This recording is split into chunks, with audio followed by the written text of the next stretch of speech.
Oi, vem cá e deixa eu te fazer uma pergunta logo no começo. E me responde aí dentro do teu coração mesmo. Você conseguiria continuar confiando em Deus se Ele não te prometesse mais nada? Se Deus não te explicasse o que está acontecendo, se Ele não te dissesse quando isso vai acabar, isso aí que você está passando, sabe? E se não tivesse nenhuma profecia, nenhuma confirmação, nenhum sinal? Porque assim, muita gente diz que confia em Deus, mas só confia quando entende, só permanece quando recebe uma resposta, só adora quando tem uma promessa clara. Hoje nós vamos falar de um tipo de fé mais rara, uma fé em que gera uma confiança em Deus quando não tem promessa, não tem resposta, não tem uma explicação. Uma fé mais rara, uma fé mais madura, mais profunda. Sabe aquela fé que permanece quando Deus está em silêncio? E eu quero falar de um texto que aborda justamente isso, ele está lá em Jó 13,15, e diz assim: ainda que ele me mate, nele esperarei. Sabe, essa frase ela não nasceu de um culto poderoso, ela não nasceu depois de uma vitória, ela não nasceu depois de uma promessa liberada. Essa frase nasceu no silêncio. Jó, ele não ouviu Deus explicar nada, não recebeu garantia de restituição, não teve visão, não teve profecia, não teve direção. Jó, ele simplesmente confiou sem saber nada. E isso confronta diretamente a fé superficial dos nossos dias, se você for parar para pensar. E o que é a fé de verdade? Lá em Hebreus 11:1 diz: a fé é a certeza das coisas que se esperam e a convicção de fatos que não se veem. Perceba aqui algo importante. A Bíblia ela não diz convicção das coisas explicadas. Ela não diz certeza das coisas entendidas. Ela diz das coisas que não se veem. Fé não é você entender tudo. A fé é continuar confiando quando não há entendimento algum. Agora deixa eu te perguntar algo bem sério. Se Deus não te explicar, você vai continuar? E dentro desse estudo que eu estou fazendo justamente para fortalecer a fé e para também te ajudar, eu separei 4 pontos aqui para que nós possamos ter um entendimento melhor. E o primeiro ponto é confiar em Deus quando Ele não explica o que está fazendo. Sabe, Jó ele não perdeu apenas bens, ele não perdeu apenas os filhos dele. Ele também perdeu o sentido da vida. E ele faz, perguntas que talvez nós mesmos já tenhamos feito. Por exemplo, por que comigo? Até quando isso vai durar? Onde Deus está agora, sabe? E o mais difícil é que Deus ele não responde. Ele não responde quando a gente quer. E aqui pode ser que venha uma verdade que vai doer, mas ela liberta. O silêncio de Deus ele não significa um abandono. Ele significa que Deus está operando em um nível que nós ainda não entendemos. Por exemplo, lá em Isaías 45:15 fala: verdadeiramente tu és Deus que te ocultas. Ou seja, Deus ele continua sendo Deus mesmo quando ele está oculto.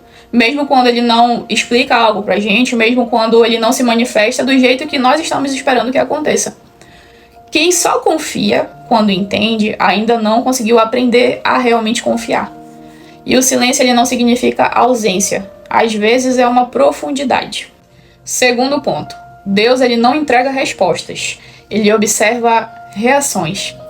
E olha só, isso aqui é forte, me pegou, eu tenho certeza que também vai te pegar. Por quê? Jó, ele não foi aprovado pela prosperidade dele. Jó, ele foi aprovado pela postura que ele teve mediante a todo o sofrimento. Por quê? Ele chora, ele questiona, ele se rasga por dentro, mas ele não rompe a aliança que ele tem com Deus. Lá em Jó 1:22 fala assim: em tudo isso Jó não pecou, nem atribuiu a Deus falta alguma. Então presta bem atenção. Confiar não é chorar, confiar não é sofrer. Confiar é não abandonar Deus enquanto aquilo tá doendo. Tem gente que acha que fé madura é nunca questionar, mas fé madura é questionar sem sair da presença. E agora me diz, você tem questionado Deus ou se afastado dele? Vamos para o terceiro ponto, que fala: a fé mais profunda não declara um resultado, ela declara identidade. E lá em Jó 19, versículo 25 diz: eu sei que o meu Redentor vive.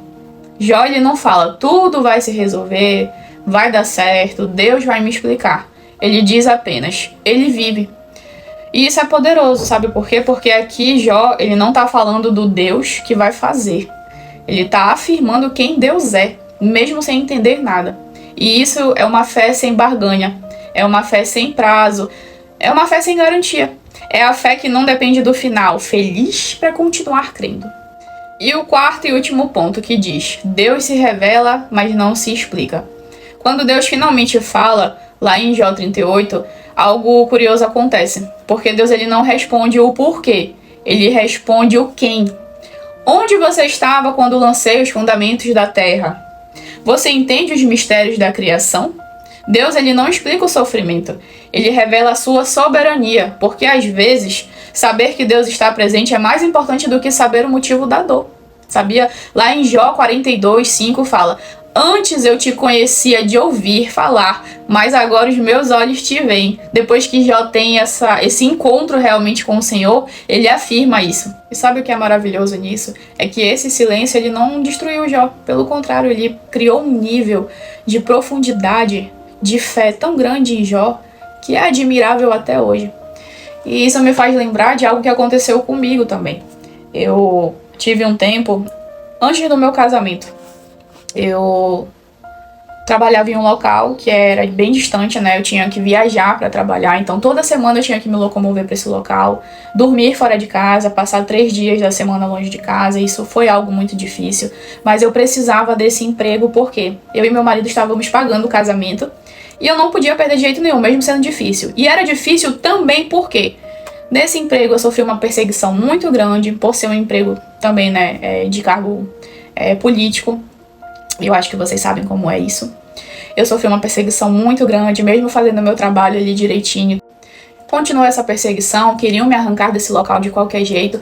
E eu não podia perder, porque como eu falei, eu estava com o meu marido pagando o casamento. Estávamos perto, né, já do nosso casamento, tinha muitas coisas ainda para acertar. E se eu perdesse esse emprego ia ser muito complicado. E o meu casamento foi uma promessa do Senhor. Então eu ficava, meu Deus, e agora? O que eu vou fazer? Pai, me ajuda, eu não posso perder esse emprego. E aí a perseguição só aumentando. Perto do casamento, então vocês imaginam, né? O inimigo ali, ele tava porque ele não queria que se concretizasse. Então aconteceu o que eu temia. Realmente não me demitiram, mas queriam que eu pedisse a demissão. Olha só como são as coisas. E aí me mandaram para uma outra localidade, a qual eu não ia conseguir acessar. Primeiro porque eu não tinha carro para ir para esse lugar. Era zona rural, só para que vocês entendam, eu sou dentista.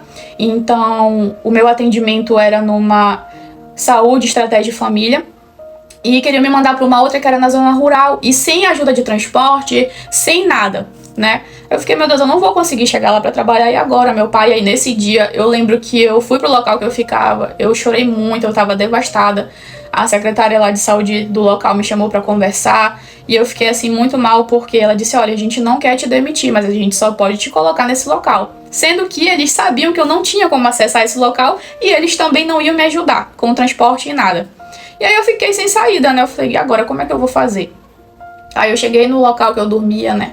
Eu me ajoelhei, comecei a chorar, assim, pedindo, Senhor, me ajuda, Pai. E tudo mais, eu só conseguia chorar e orar em pensamento. Eu sei, gente, que do nada veio assim na minha mente, vai pra igreja. E eu não ia pra igreja naquele local, né? Falei, vai pra essa igreja aqui, que era uma igreja da Assembleia. E aí falou, vai nessa igreja. Aí eu fiquei assim, meu pai, eu tô chorando agora, que negócio. E você ficou insistindo, vai na igreja. Eu falei, tá. Eu recolhi, lavei meu rosto, cheguei lá na igreja, sentei e fiquei esperando começar o culto. E aí começou. E nessa hora veio uma senhorazinha muito... Aquela senhora até hoje, ela não sai mais da minha mente. Uma senhora muito humilde, maravilhosa. E ela foi dar um testemunho lá. E ela começou a dizer que ela estava passando por uma situação complicada, que ela não estava recebendo a aposentadoria dela e que ela não tinha dinheiro nem para comer.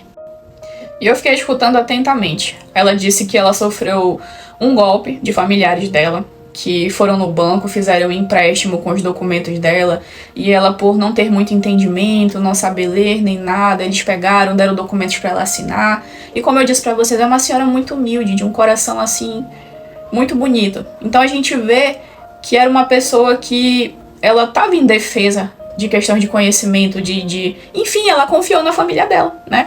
E aí fizeram o empréstimo. O que aconteceu? O empréstimo ele tem que ser pago, então começou a ser descontado a aposentadoria dela. E aí ela não estava recebendo nada porque foi um empréstimo alto. Então ela não tava com dinheiro, como eu falei, nem pra comer. Mas o que me impressionou ali foi o sorriso no rosto daquela mulher quando ela falou assim: eu tô passando dificuldade, mas eu tô feliz porque eu tenho Deus, eu tenho Jesus no meu coração. E, gente, quando ela falou isso, parece que os meus problemas ali, o que eu tava passando, eles sumiram, de verdade. Eles não passaram a não ser nada, sabe por quê? Porque eu vi uma fé, eu vi um amor, uma profundidade tão grande naquela mulher que eu falei, é isso que eu quero, eu preciso disso. E aí, ela disse que quando ela conseguisse um dinheiro, ela iria primeiro dar o dízimo dela pro Senhor e depois ela iria comprar comida pra ela. E aí, gente, naquele mesmo momento veio de novo aquela voz na minha mente assim: ajuda ela. Aí eu fiquei assim, meu pai, mas eu vou ficar desempregada agora, Senhor, e eu só tenho um pouco de dinheiro na conta e é pra pagar as coisas que eu tenho pra pagar do casamento. Aí repetiu: ajuda ela e a igreja. Aí eu, meu Deus, eu juro pra vocês, aí eu fiquei assim, sabe? Aí eu fui lá, quando terminou o culto, eu falei, vou obedecer. Eu fui lá com a pastora e falei assim: pastora, eu queria dar uma ajuda pra essa senhora. Não diga quem foi, só diga que Deus mandou pra ela essa ajuda. E aí eu mandei um dinheiro, né, pra pastora e falei, e essa outra parte aqui é pra ajudar na igreja. Aí fiz o que conforme me foi orientado, né, pelo Espírito Santo. E é tão forte, gente, que não tem como tu recusar, viu? E aí fui e fiz. E sabe o que aconteceu? Eu voltei pro lugar onde eu ficava, né, naquela cidade onde eu dormia. E aí eu cheguei e comecei a ficar mais assim, com um estado de ânimo que eu não estava, né? E agradecer a Deus por ele ter me mostrado o testemunho daquela mulher, por eu ter visto tanta fé mesmo mediante a um problema bem maior do que o meu, porque, como eu falei pra vocês, ela não tinha nem o que comer. E agradecer a Deus por ele ter me colocado naquele lugar. E aí fui deitar pra descansar. E olha só, eu me deitei e recebi uma ligação. E aí nessa ligação falou assim: oi, tu tem interesse de trabalhar aqui em Belém? Belém é minha cidade. Aí, gente, eu coloquei assim, eu falei, tenho, com certeza. Tu podes vir pra cá agora? Gente, eu falei, com certeza. Arrumei as minhas coisas e corri pra rodoviária pra pegar o ônibus que tinha lá. E no caminho, só vinha uma coisa assim na minha mente: confia em mim, confia em mim. E aí, gente, quando eu cheguei no local, né, só foi pra pegar os meus documentos e assinar o contrato para começar um novo trabalho, sem humilhações, sem perseguições, recebendo o triplo do que eu ganhava na minha cidade, sem precisar viajar e passar 3 dias fora, e com todo o conforto, e perto da minha casa, e podendo voltar para ficar com meu esposo. E, gente, o que eu quero falar para vocês, olha como Deus é, olha como Deus age, sem precisar explicar nada. Olha o que aconteceu comigo, eu tenho certeza, olha o que acontece com muitas pessoas. E ali naquele momento eu vi o quanto meu Deus é maravilhoso, o quanto meu Pai é incrível. O quanto, se nós confiarmos sem questionar, se nós formos obedientes, Ele opera, Ele faz, Ele não te abandona, Ele não solta a tua mão. Então ali eu aprendi que não interessam as circunstâncias, que eu devo me manter firme e fiel e tendo fé no Senhor. Porque Ele é grande demais, gente. Na verdade, a gente não tem nem dimensão da grandeza do Senhor. A gente pensa que a gente sabe, mas quando a gente se depara com esse tipo de coisa, a gente vê, Pai, Tu és incrível. E o Senhor foi incrível na minha vida e continua sendo. E eu quero te dizer, confia nele porque Ele também é na tua vida. Não é que Ele vai ser, Ele é. O Senhor, Ele se agrada da nossa obediência e da confiança nele. Ele nunca vai te pedir para soltar nada, para largar, para fazer algo, se Ele não souber exatamente que aquilo que Ele está te mandando fazer é para o teu bem, é para a tua evolução, é para que melhore essa condição, sabe? Então eu comecei ali a ter uma nova visão, um tipo de fé que realmente é na prática. Então o que eu quero falar para você? Se Deus está falando contigo, te orientando a fazer algo, a soltar, ou até mesmo não está falando, mesmo assim, confie nele. Permaneça nele, saiba que ele é infinitamente maior do que nós podemos imaginar e que o teu problema, o meu problema, não é nada para ele. Basta nós confiarmos no nosso Pai. Talvez você esteja vivendo exatamente isso agora. Sem uma resposta, sem uma promessa, sem uma direção, você não consegue ver nada. Sem a sensação mesmo de Deus, sabe? Mas mesmo assim, você ainda está aqui. E isso não é uma fraqueza espiritual, isso é uma fé que amadurece na escuridão. Lá em Abacuque 3, 17 e 18 fala assim: ainda que a figueira não floresça, todavia me alegrarei no Senhor. Não porque tudo está bem, mas porque Deus continua sendo Deus, mesmo quando a gente não consegue ouvir, mesmo quando a gente não consegue ver. Porque confiar quando Deus fala é muito fácil. O difícil é nós confiarmos quando Ele se cala. Mas é nesse silêncio que a fé deixa de ser interesse, a oração deixa de ser troca e o relacionamento ele se torna verdadeiro. Deus ele não está procurando pessoas que sigam Ele apenas pelos milagres que Ele pode fazer, viu? Ele procura quem permanece mesmo sem a explicação.